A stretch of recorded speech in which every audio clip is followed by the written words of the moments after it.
नमस्ते दोस्तों, मैं हूं ममता तिवारी। आपका स्वागत है मेरे चैनल ममता वेज में।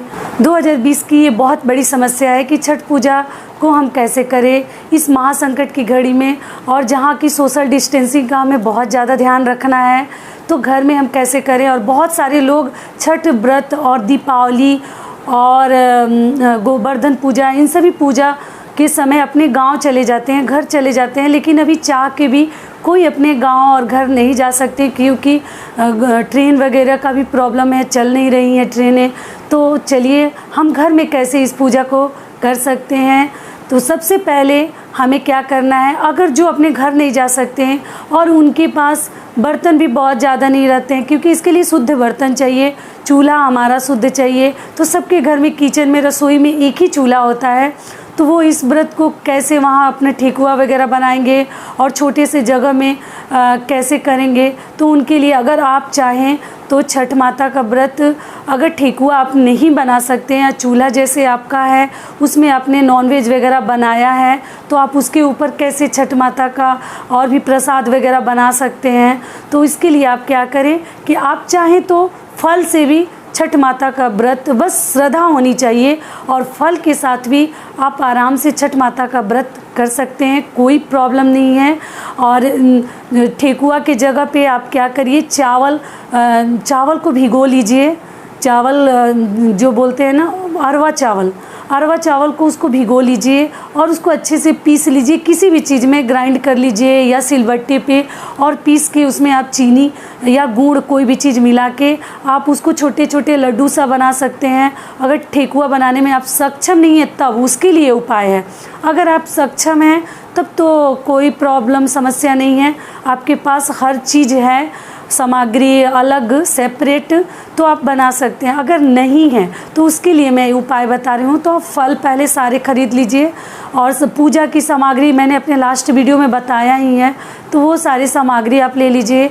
और ठेकुआ के जगह आप चाहे तो चावल के आटा को अच्छे से पहले उसको पीस लीजिए, और पीसने के बाद उसमें गुड़ या शक्कर, कोई भी चीज़, जो ही चीज़ आप मिलाना चाहें मिला के आप लड्डू सा प्रसाद बना सकती हैं, और उससे भी आप छठ माता का व्रत कर सकती हैं। और सब्जियां तो जो छठ माता को चढ़ता है वो तो आपको मालूम ही है।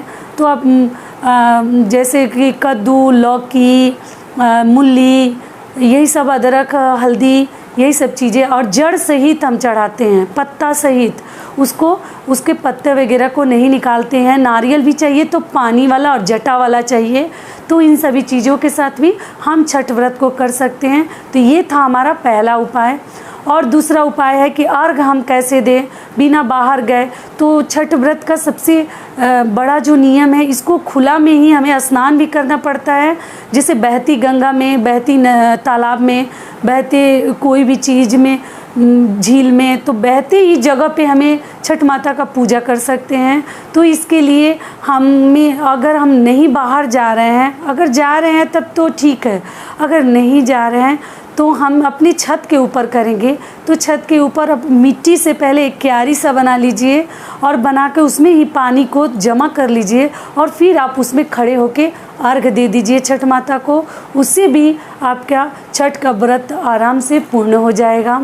और तीसरा जो हमारा उपाय है, अगर आपके पास बड़ा सा थोड़ा गमला है, जो गमला आता है, सीमेंट के गमले आते हैं बहुत बड़े बड़े, नाद भी, जो उसमें गांव में उसको नाद बोलते हैं, जिसमें पशुओं को हम चारा डालते हैं। तो अगर वैसा नाद है आपके पास तो उसमें भी आप पानी को जमा कर लीजिए, भर लीजिए, और उसमें भी आप खड़े होके अच्छे से छठ माता को अर्घ दे सकते हैं। तो ये हमारा तीसरा उपाय हो गया। और जो हमारा चौथा उपाय है, फ्लैट में नहीं रहते हैं, अगर आप ऐसे नॉर्मल घर बनवा के रहते हैं और उसके सामने थोड़ा सा जगह खाली है, तो वहाँ एक आप गड्ढा खोद लीजिए, छोटा सा गड्ढा खोद लीजिए, और उसमें भी आप पानी भर लीजिए, और पानी भर के वहाँ भी जो व्रती हैं तो पानी में ही खड़ा होके और हमें अर्घ देना इसमें सबसे अनिवार्य माना जाता है।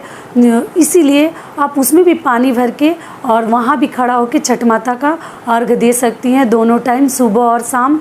तो इस तरीके से भी आप कर सकते हैं, क्योंकि इस साल जो है बहुत मुश्किल और ये संकट की घड़ी में लोगों के अंदर बहुत ज़्यादा तनाव में लोग हैं कि गांव कैसे जाएं। और छठ व्रत को ये जो व्रत है ये बहुत कठिन है और इसके लिए थोड़ा जगह स्पेस भी ज़्यादा चाहिए, थोड़ा जगह चाहिए कि हम आम के लकड़ी में गांव में जैसे इसको बहुत अच्छे तरीके से आप कर सकते हैं। चूल्हे, मिट्टी के चूल्हे पे इसको जो हमारी प्रथा है उसके अनुसार हम इसको और अच्छे से हम इसका पूजा अर्चना कर सकते हैं। लेकिन शहर में वो हर चीज़ हमारे पास नहीं होता, तो लेकिन क्या करेंगे, मजबूरी में हम इस तरीके से भी छठ माता का व्रत अगर करेंगे तो हमें कहीं कोई प्रॉब्लम और समस्या नहीं होंगी। 2020 जो है हर तरह से हमारी मुश्किलों को बढ़ाए हुए है, लेकिन कोई बात नहीं है। यथाशक्ति तथा भक्ति जो ही है, जहाँ भी हैं हम वहाँ पे सेफ रहिए, सुरक्षित रहिए और उसके अनुसार हमें अपने व्रत को भी अपने प्रथा, अपने कुल के अनुसार जो हमारे कुल में होते आया है उसके अनुसार हम अपने छठ माता को व्रत से खुश करेंगे और उसके अनुसार ही हम अपना ये 4 दिन का हमारा व्रत होता है।